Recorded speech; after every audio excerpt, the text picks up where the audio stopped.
특강 주제는 하나님은 왜 하필 인간을 선택하셨는가라는 질문으로 시작합니다. 사실은 이 질문은 제가 신학교에 입학하면서부터 저한테 있어서 가장 중요한 질문이었어요. 왜 하필이면 인간을? 왜 하필이면 나를?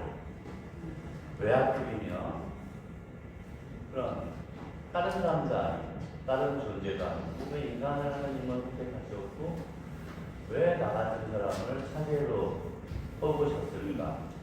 라는 질문을 어떻게 보면 일평생 거쳐서 저한테 해왔던 것 같고 최근에 들어서 그래서 나이가 들고 사제생활을 한 30년 하다 보니까 어느 정도 조금은 답이 생긴 것 같아갖고 되림직을 맞아서 여러분들과 이 주제를 가지고 한번 이야기를 나눠보도록 하겠습니다. 먼저 대림직을 보내고 오신 여러분 마음 어떠신지 모르겠습니다. 우리는 매년 이맘때면 습관처럼 오소서 주님 저희가 기다립니다 라고 대림직의 노래를 부릅니다. 그런데 솔직하게 한번 스스로에게 질문을 한번 던져보십시오. 우리가 정말 모시는 주님을 기다리고 있는가? 사실 우리는 예수님을 모시는 것보다 성탄절 휴일이나 송년 모임이 더 기다려지는지도 모릅니다. 왜냐하면 하느님이 오신다는 사실이 피부에 잘 와닿지 않기 때문입니다. 너무 익숙해져서 그 놀라움을 잊어버리는 것일 수도 있습니다. 오늘 강의 시작하면서 먼저 요한복음 1장 14절의 말씀을 먼저 같이 읽도록 하겠습니다. 같이 읽겠습니다. 말씀이 사람이 되시어 우리 가운데 사셨다. 우리는 그분의 영광을 보았다.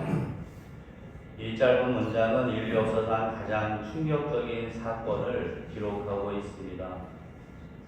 신학 용어로는 이를 탄생, 인카르나시오라고 합니다.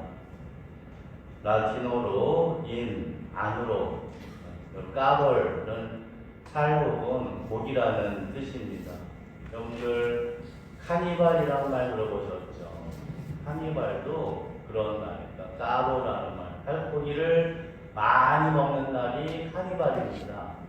우리가 5시기 동안 4일 동안은 고기를 못 먹기 때문에 4일 시작하는 전날 고기를 무지하게 많이 먹는 날, 그날이 사실은 카니발의 어떤 기원이기도 합니다.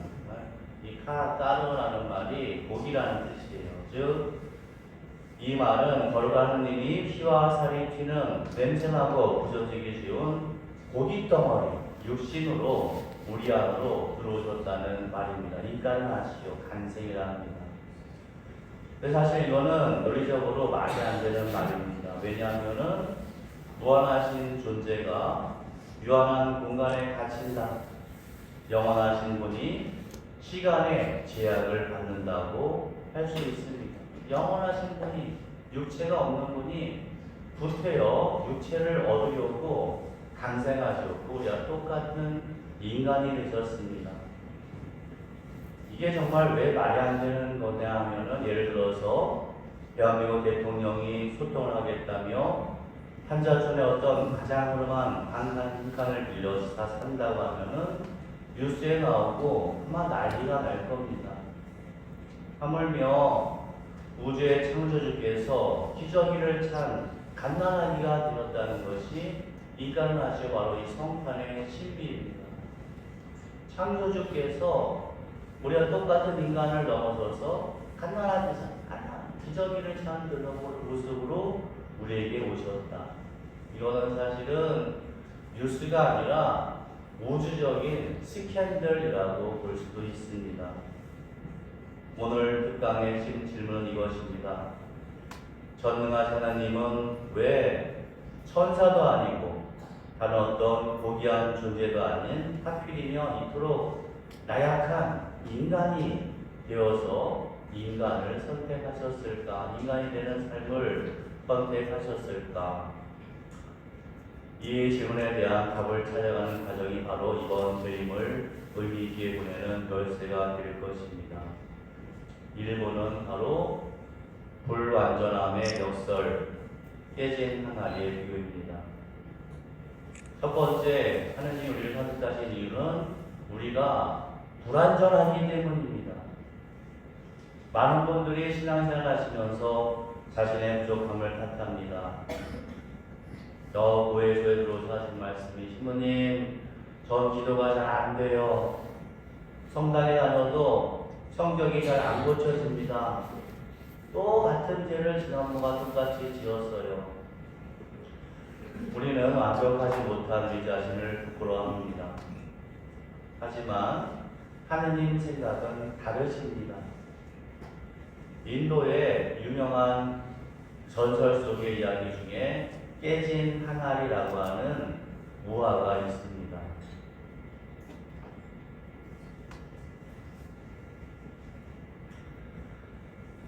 어떤 물장수가 지게에 두 개 항아리를 쥐고 매일 우물에서 주인 집까지 물을 날랐습니다. 왼쪽 항아리는 튼튼하고 멀쩡한데 오른쪽 항아리는 옆구리에 금이 간 깨진 항아리였습니다. 우물에서 물을 가득 채워 출발해도 주인 집에 도착하면 깨진 항아리는 물은 반쯤 비어있기 일쑤였습니다. 이 깨어진 항아리는 스스로 너무나 부끄러웠어요. 나는 주인님께 손해만 끼치는 쓸모없는 존재야. 어느 날 깨진 항아리가 물장수에게 말했습니다. 주인님, 저를 버리시고 새 항아리를 쓰십시오. 저는 물을 줄줄 흐리는 불량통일 뿐입니다. 그러자 물장수가 빙그레 웃으며 그 깨진 항아리에게 이렇게 대답했다고 합니다. 네가 지나온 길가를 보았느냐? 깨진 항아리가 돌아온 길을 보니 튼튼한 항아리가 지나온 왼쪽 길은 메마른 흙길이었지만 자기가 지나온 오른쪽 길가에는 예쁜 들꽃들이 만발해 있었습니다. 주인이 이야기하기를, 보아라, 너의 깨진 틈으로 흘러나온 물이 매일의 길가에 생명을 주었다. 네가 깨져 있지 않았다면 주인님의 식탁에 이 아름다운 꽃을 올릴 수 없었을 것이다. 이 이야기가 우리에게 울림이 굉장히 큽니다. 세상은 완벽함을 추구합니다. 금이 가면 버려지는 게 당연할 것입니다. 하지만 우리가 살아가야 할 하느님 나라는 다릅니다. 꽉 찬 컵의 비율을 생각해 보십시오. 우리 가득 찬 컵에는 더 이상 물을 따를 수 없습니다. 마찬가지로 스스로 의롭다고 생각하는 사람, 부족함이 없다고 자부하는 사람에게는 하느님이 들어갈 자리가 없습니다. 예수님 당대에 바리사이들이 교화였습니다. 그들은 율법으로 완벽하게 무장되어 있어서 예수님이 들어갈 틈이 없었습니다. 반면 세리와 창녀들은 달랐습니다. 그들은 무화에 나오는 깨진 항아리였습니다.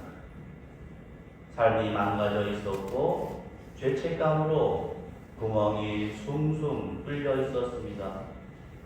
그런데 바로 이 결핍, 그 빈 공간이 있었기 때문에 예수님의 자비가 흘러 들어갈 수 있었습니다. 하느님이 인간을 선택하신 이유가 첫 번째로 바로 여기에 있습니다. 천사는 너무나 맑고 영적이어서 빈틈이 없는 존재입니다.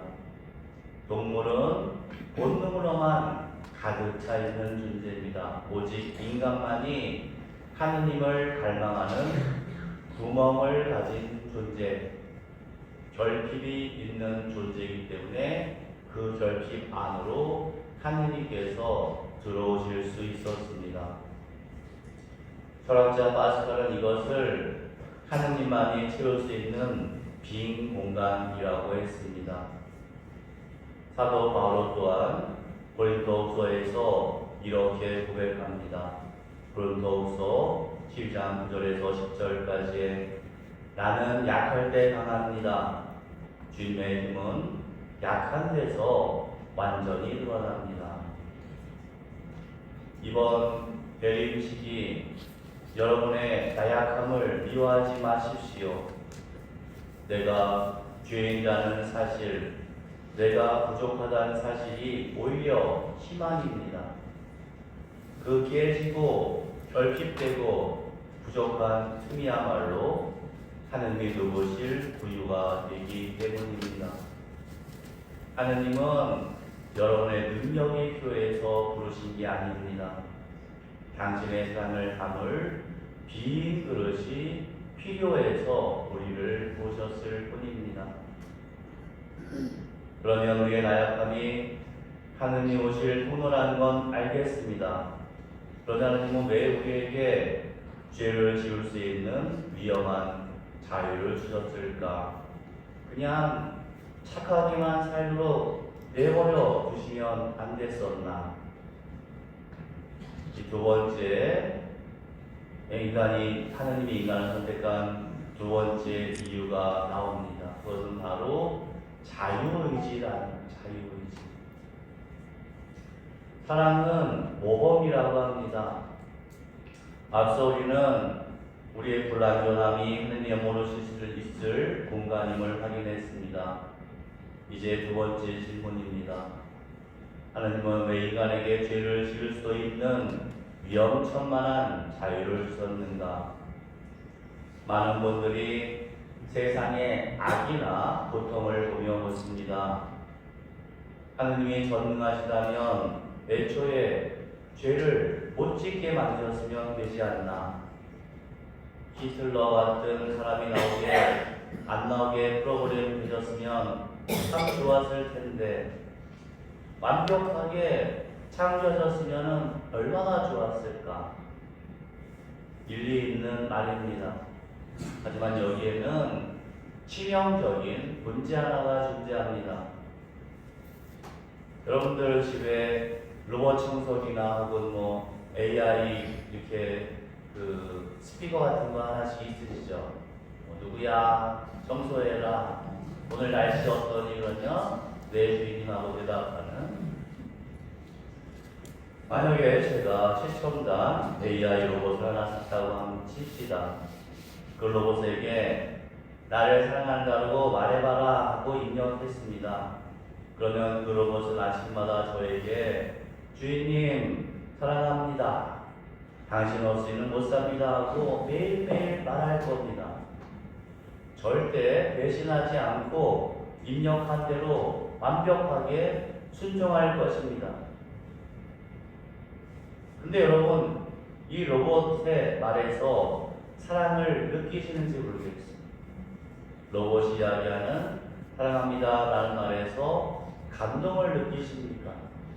아닐 겁니다. 그것은 사랑이 아니라 그저 로봇이 갖고 있는 데이터의 출력일 뿐입니다.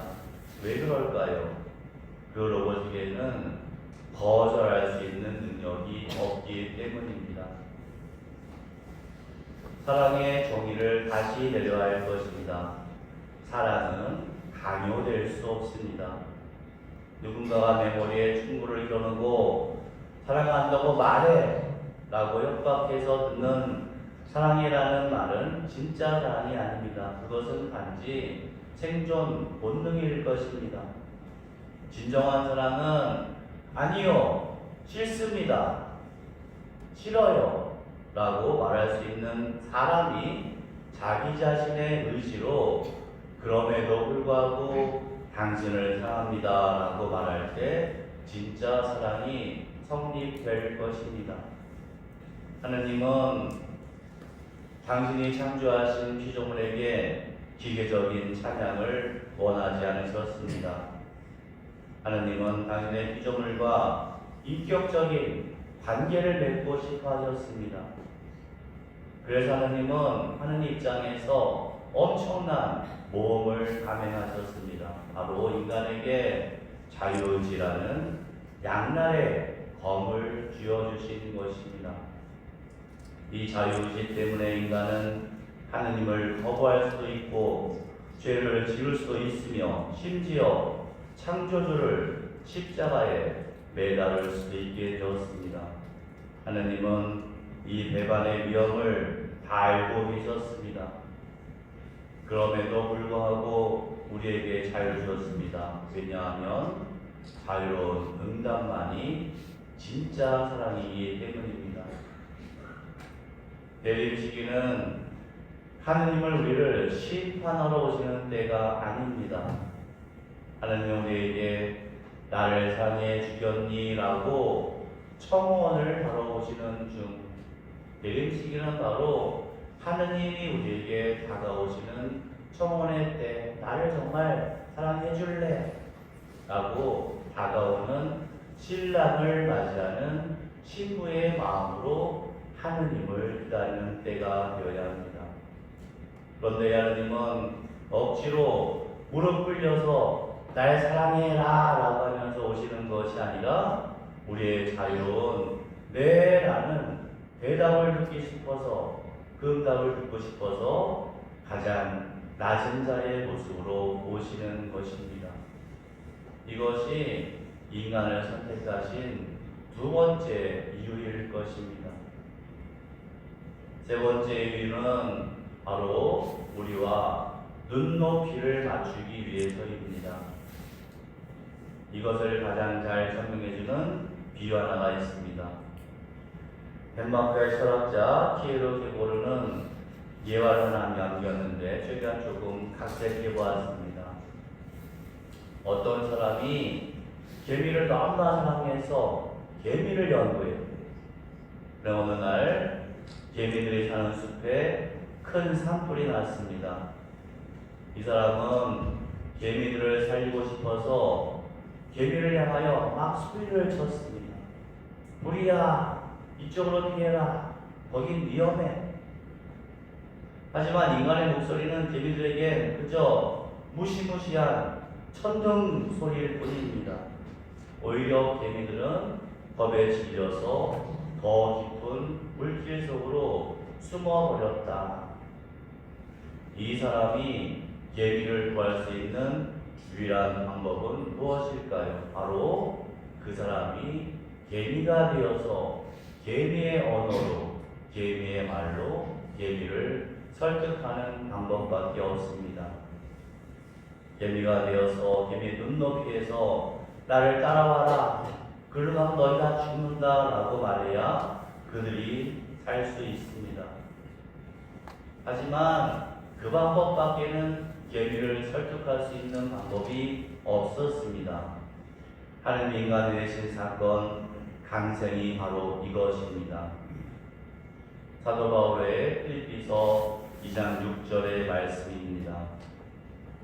그분께서는 하느님의 모습을 지니셨지만 오히려 당신 자신을 비워 종의 모습을 취하시고 사람들과 같이 되었습니다. 바로 전능하신 분이 우리와 똑같은, 그 중에서도 인간 중에 가장 힘이 약한, 아무것도 혼자 할 수 없는, 떨어짐도 못 가리는 갓난아기가 된 것, 이것이 바로 간생사건. 하느님이 창조주이신 분이 가장 낮은 곳에서 인간에게 말을 건네기 위하여 인간의 언어로 이야기하는 것, 그것이 바로 예수 그리스도의 간생사건의 참된 의미입니다. 이 용어를 신학적으로는 자기 비움이라고, 케노시스라는 말을 써요. 자기 비움, 온전한 힘을 하느님이 모든 것을 다 비웠다. 가난해졌다. 가난에 대한 개념을 많이 이야기하는데 정말 진짜 가난은 완전히 다 비워서 아무것도 없는 상태, 온전히 자기 자신을 다 내려놓은 것, 물질적인 가난이 아니라 완전한 자기 비호, 완전한 비움, 바로 이를 통해서 하느님은 우리에게 다가오신 것입니다. 하느님은 우리가 당신을 두려워하는 것이 아니라 당신께 다가오기를 바라셨습니다. 우리와 똑같은 인간이 되어졌음으로 인하여서 인간이 하느님에게 다가오도록 하셨습니다. 그리고 하느님께서는 우리에게 가장 첫 번째 언어를 말씀하셨는데 그 언어는 바로 나를 봐라. 나도 너희처럼 배고프다. 나도 너희처럼 놀고 싶다. 나도 너희처럼 운다. 그래서 나는 너희의 모든 고통을 알고 있다. 이 메시지를 전하기 위해 하느님은 인간의 육신이라는 옷을 입으신 것입니다. 형제자매, 우리가 겪는 인간적인 고통, 외로움, 육체의 아픔, 이것들을 하찮게 여기지 마십시오. 예수님도 이를 똑같이 겪으셨습니다. 하느님이 인간의 삶을 사셨기에 우리의 이 고단한 삶은 거룩한 성소가 되었습니다. 거룩함이 머무는 장소. 예수 그리스도께서 우리와 똑같이 외로우셨고 눈물을 흘리셨고 화도 내셨고 홀로 되기도 하고 죽음의 고통을 겪으신 그 모든 사건들이 바로 그리스도께서 현존하신 장소라는 거예요. 그 모든 것을 다 거룩하게 하기 위해서 예수님께서는 인간의 일생을 살아내신 겁니다. 그래서 지금 내가 살고 있는 현재 이 삶이 거룩해질 수 있었던 거예요. 왜냐하면 인간의 하나님 예수 그리스도께서 이미 그렇게 하셨기 때문에 여러분들이 울고 있는 그 장소, 그 시간, 그 감정들 안에 예수 그리스도께서 이미 머무르셨다는 겁니다. 여러분들 이스라엘의 성지순례 가면은 그 요르단 강에 예수님 세례 받으신 장소가 있어요. 거기 가서 거룩한 여기가 성수라 그래갖고 그 문에 들어가기도 하고 물을 떠오기도 하고 마시기도 하고 치유의 은총이 있다. 왜 그럴까? 예수님이 그 물에 들어가셨기 때문에 그것이 거룩한 것이 되었다는 겁니다. 마찬가지로 그리스도께서 우리와 똑같이 갓난아기로 태어났고 발가벗고 똥 싸고 배고프다고 징얼거리고 자라면서 요셉 성인한테 대들기도 하고 성모님한테 대들기도 하고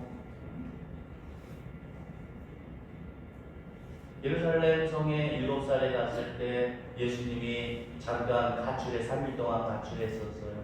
성소에서 성전에서 학자들이랑 얘기하느라고 예수님과의 어머니와 아버지가 그리고 친척들이 그 예루살렘을 떠나고 난 다음에 인줄 중에 예수님이 없다는 걸 알고 부랴부랴 예루살렘 성전을 다시 들어가서 거기서 학자들과 얘기하는 예수님 보고 얘야 왜 우리를 이렇게 속상하게 하니? 예수님께서 여기가 저의 집인 걸 모르셨습니까?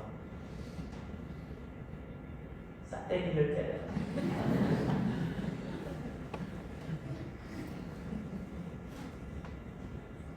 똑같아.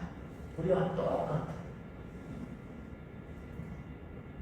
그 삶을 사셨기 때문에 이제 더 이상 인간의 삶은 인간의 모든 삶의 자리들은 그저 인간의 자리로 남아있는 것이 아니라 하느님의 자리가 되었다는 인간의 삶을 거룩하게 하기 위하셔서 예수님께서 자신을 온전히 다 내려놓으시고 우리와 똑같은 항생, 케노시스, 자기 비움의 삶을 선택하셨다는 겁니다.